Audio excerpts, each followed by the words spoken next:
Physiologiquement, les liquides ingérés et surtout sécrétés d'origine gastrique, bilio-pancréatique, mais aussi intestinale, représentent une dizaine de litres qui arrivent quotidiennement dans l'intestin.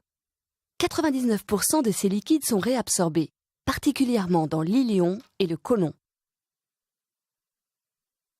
L'épithélium intestinal est organisé en plis et en villosités, ce qui lui permet d'offrir une surface de contact considérable, environ 200 mètres carrés, pour absorber l'eau et les nutriments. Ceux-ci sont récupérés à la base des entérocytes par un réseau capillaire.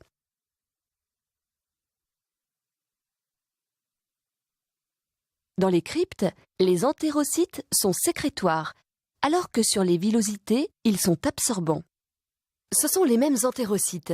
Dans le processus de renouvellement de l'épithélium intestinal, ils migrent des cryptes où ils sont nés vers les villosités où ils finissent par être éliminés.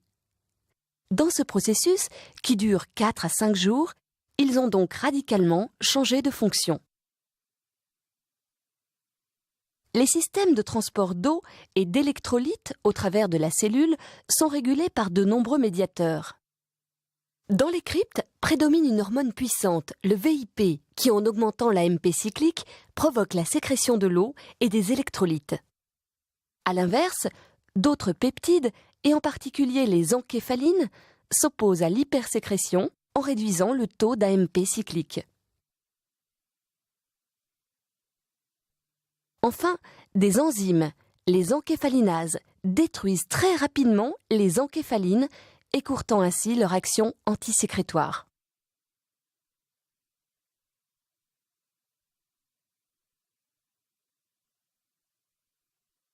Tous ces phénomènes de régulation sont largement perturbés dans la diarrhée. La réabsorption est réduite, mais surtout, les sécrétions d'eau et d'électrolytes sont stimulées et le bilan hydrique devient fortement négatif. La majorité des diarrhées aiguës sont dues à des virus, rotavirus essentiellement, ou à des bactéries entérotoxinogènes. Dans le cas des diarrhées aiguës infectieuses à bactéries entérotoxinogènes, les entérocytes ne sont pas détruits. Seule la toxine pénètre les entérocytes. Ces toxines, à l'instar du VIP, augmentent le taux d'AMP cyclique et donc l'hypersécrétion. Dans le cas des diarrhées virales, les virus entraînent une hypersécrétion de 3 manières. D'abord, en détruisant les entérocytes du sommet des villosités, ceux chargés de l'absorption. Ensuite, parce que cette destruction accélère la migration des entérocytes sécréteurs qui conservent leur fonction. Enfin, parce que ces virus sécrètent des toxines qui, comme dans les diarrhées à bactéries entérotoxinogènes, provoquent l'hypersécrétion. Si la compensation en eau et en électrolytes n'est pas suffisante, le risque est une déshydratation. Une déshydratation qui peut être vitale, en particulier chez l'enfant. En France, on estime à une 50aine le nombre des décès annuels dus à la diarrhée aiguë de l'enfant. Face à ce problème de santé publique, 2 stratégies sont complémentaires. Augmenter l'absorption hydrique, s'opposer à l'hypersécrétion.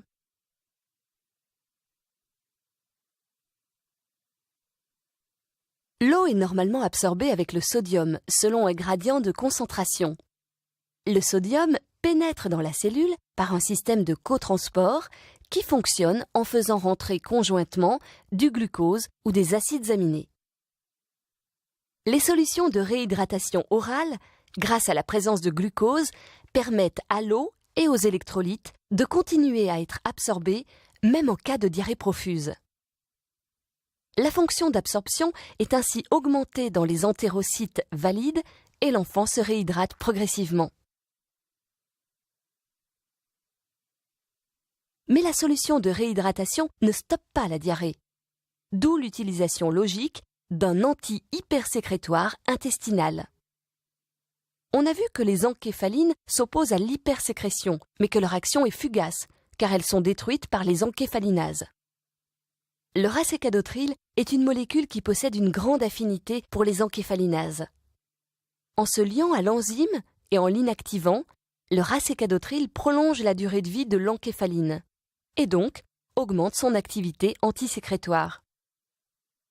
Il s'agit donc d'un anti-hypersécrétoire physiologique pur qui entraîne une moindre sécrétion d'eau et d'électrolytes sans effet sur la motilité intestinale. L'association d'une thérapeutique anti-hypersécrétoire intestinale pure comme Thiorfan avec une réhydratation compensatrice des pertes hydroélectrolytiques représente la prise en charge complète du traitement des diarrhées aiguës.